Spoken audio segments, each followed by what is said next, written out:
आगे बढ़ते और बात करते हैं एक केस का अंजाम अभी तमाम ना हुआ कि दूसरा आन पड़ा।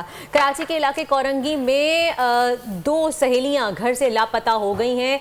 पुलिस के मुताबिक नायला कोरंगी नंबर 2 में अपनी सहेली किंजा के घर आई थी। दोनों सहेलियां दोपहर 3 बजे तक घर में ही थीं कि अचानक लापता हो गई और पुलिस ने लड़कियों के वालिदैन की मदय्यत में अगवा का मुकदमा दर्ज कर लिया है। तो दूसरी जानिब पसंद की शादी करने वाली लड़की की कराची और लाहौर, फिर उसके बाद दोबारा लाहौर से रवानगी और फिर कराची तक वापसी हो गई है। हम बात कर रहे हैं दुआ ज़हरा के केस की। लेकिन उस केस का तो अंजाम आ गया है, वालिदैन तक वो बेटी उनकी पहुंच गई है। लेकिन जो नायला और किंजा लापता हुए हैं, उनके वालिदैन क्या कह रहे हैं, अपने व्यूअर्स को सुनवाते हैं। आग लग रही है कलेजे में, मुझे मेरी बच्ची चाहिए।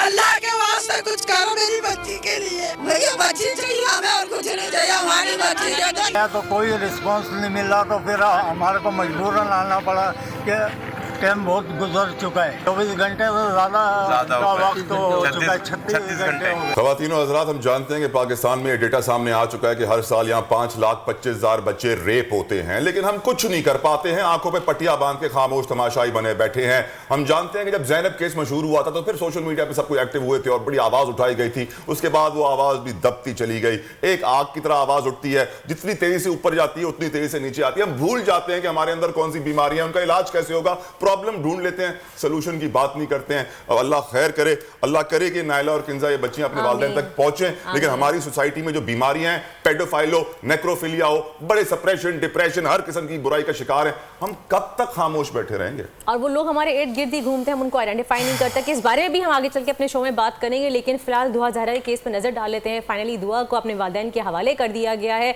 इस केस में अब तक क्या हुआ क्या नहीं, 9 महीने तक ये केस चला और क्या क्या सुनवाइयां हुई, जानते हैं इस रिपोर्ट में।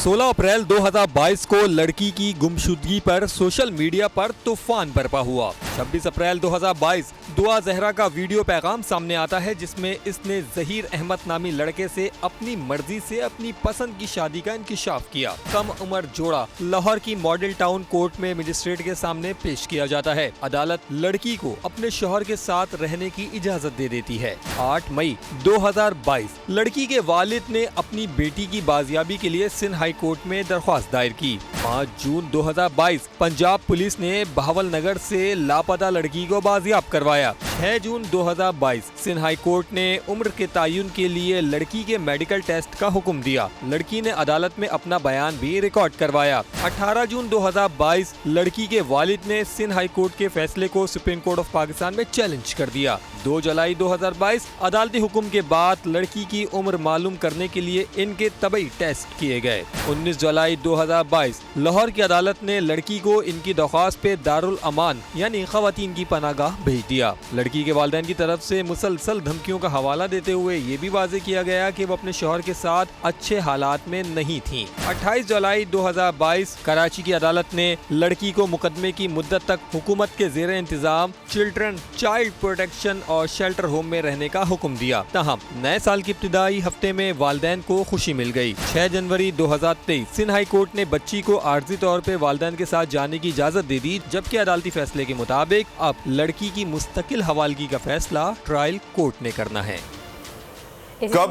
कब क्या हुआ इस रिपोर्ट से हमने जाना, ये टाइमलाइन थी, लेकिन क्यों हुआ इस रिपोर्ट में नहीं था। शाहिद हुसैन हमारे नुमाइंदा हमारे साथ मौजूद है, उनसे पूछता हूं क्यों हुआ। शाहिद, कहा जा रहा था ह्यूमन ट्रैफिकिंग का केस है, आप बताइए कोई लव स्टोरी थी या कुछ और? देखिए, लव स्टोरी का तो नामो निशान नहीं है, क्योंकि सिंध के कानून में है कि 18 साल से कम उम्र बच्ची की शादी कानूनन जुर्म है और ये बिलाखिर साबित हुआ कि वाकई मुल्ज़मान ने जुर्म किया था। इब्तिदा में आपको पता है कि जब 16 अप्रैल को बच्ची को यहाँ से नहीं शाहिद मैं जानना ये चाह रहा हूँ, देखिए ये तो कानूनन बात तो हम कर ही नहीं रहे यहाँ पे, हकीकत क्या है, ग्राउंड रियलिटी क्या है? क्योंकि बहुत सारी रिपोर्ट्स में कहा जा रहा था कि इस तरह की लड़कियों को किडनैप करके ह्यूमन ट्रैफिकिंग के जरिए बेचा जाता है, बाहर भेजा जाता है, लेकिन उसको एक लव स्टोरी का रंग दिया जा रहा था। आपके पास क्या फैक्ट्स हैं? अगर ह्यूमन ट्रैफिकिंग की जो सेक्शन है वो तो FIR में और चालान में अभी भी मौजूद है, उसको नहीं निकाला गया, उस पर फैसला होना बाकी है। बच्ची माँ बाप के पास आ गई है। जो पुलिस और इसके अलावा मुल्ज़मान की साइड से जो स्टोरी पब्लिक की जा रही थी उसके मुताबिक बच्ची अपनी मर्जी से यहाँ से लाहौर गई है, लेकिन जो बच्ची ने बताया है और जो फैक्ट सामने आए हैं अब तक जो वो पब्लिक नहीं हो सके, वो चूँकि ट्रायल कोर्ट में रखे जाएंगे, उसमें बहुत सारे चेहरों को बेनकाब किया गया है। मुल्ज़मान ने किस बारीकी से वारदात डाली थी वो सारी तफसीलात सामने आ चुकी हैं। देखें, एक कानून है, हम तो कानून की बात करें कि एक कम उम्र बच्चा है, उसने क्या किया और कानून उसको क्या इसकी इजाज़त देता था या नहीं देता था। जैसे आप नायला और दूसरी बच्ची की बात कर रहे हैं कि उन बच्ची की उम्र 14 साल है, लेकिन माँ बाप जब थाने जाते हैं तो उसके बाद फिर पुलिस उनको कहती है कि जी देखें, बच्ची ने आपकी शादी कर ली होगी, 2-4 दिन में निकाहनामा आ जाएगा, उसके बाद मामला ख़त्म हो जाएगा। मामला ख़त्म होने वाला नहीं होता। ये चूँकि बच्चियाँ जब मुबैना तौर पर बहला फुसला के जो इंटाइसमेंट की जाती है उसके बाद फिर ये निकाहनामे लाए जाते हैं। कानूनी तौर पर उनकी कोई हैसियत नहीं है, क्योंकि सिंध में 18 साल की और पंजाब में 16 साल उसकी उम्र का तयन रखा गया है कि बच्ची की उम्र। शाहिद हुसैन, ये बताइएगा यहाँ पे उसके बाद शाहिद हुसैन ये बताइएगा कि यहाँ पे भी जो केस हम डिस्कस कर रहे हैं उसमें कहा गया है कि आर्जी तौर पे वालिदैन के हवाले कर दिया गया है दुआ को, तो आर्जी तौर पे मकसद क्या है कि दोबारा से उनकी मर्जी के मुताबिक 10 साल और केस चलेगा क्या, भेज दिया जाएगा, ये केस मजीद प्रोलॉन्ग होगा? देखिए, केस का जो बेसिक फ़ैसला है वो ट्रायल कोर्ट ने करना है, क्योंकि बच्ची ने स्टेटमेंट दिए थे मेडिकल रिपोर्ट की बुनियाद पर, और उसके बाद फिर उस बच्ची ने खतूत लिखे थे। माँ बाप के को जब मुलाकात हुई थी उस वक्त रजामंदी का इजहार किया था। इस वजह से माँ बाप ने खुद अदालत से रजू किया था कि उनकी बेटी उनके पास वापस जाना चाहती है, तो लिहाजा ये बेटी हमारे हवाले किया जाए। चूँकि अगर हाई कोर्ट हतमी फ़ैसला इसमें कर देती तो जो ट्रायल कोर्ट में बुनियादी मुकदमा ज़ेर समाअत है वो ख़त्म हो जाता। तो इसलिए आर्जी तौर पर बच्ची की हवालगी का फ़ैसला तो माँ बाप के हक़ में कर दिया गया है, लेकिन जो बुनियादी जिसमें मुल्ज़मान के खिलाफ शवाहिद और सबूत पेश होने हैं और उसके बाद जब ट्रायल मुकम्मल होना है तो उसके बाद उनको सजा होनी है या नहीं होनी, उसका फैसला ट्रायल कोर्ट। लेकिन शायद जब तक ऐसे केसेस में खतरनाक सजाएं नहीं दी जाएंगी, इसी तरह किंजा और नायला जैसी बच्चियां किडनैप होती रहेंगी, गायब होती रहेंगी, ज्यादती के केसेस बढ़ते रहेंगे। बहुत बहुत शुक्रिया शायद आपका।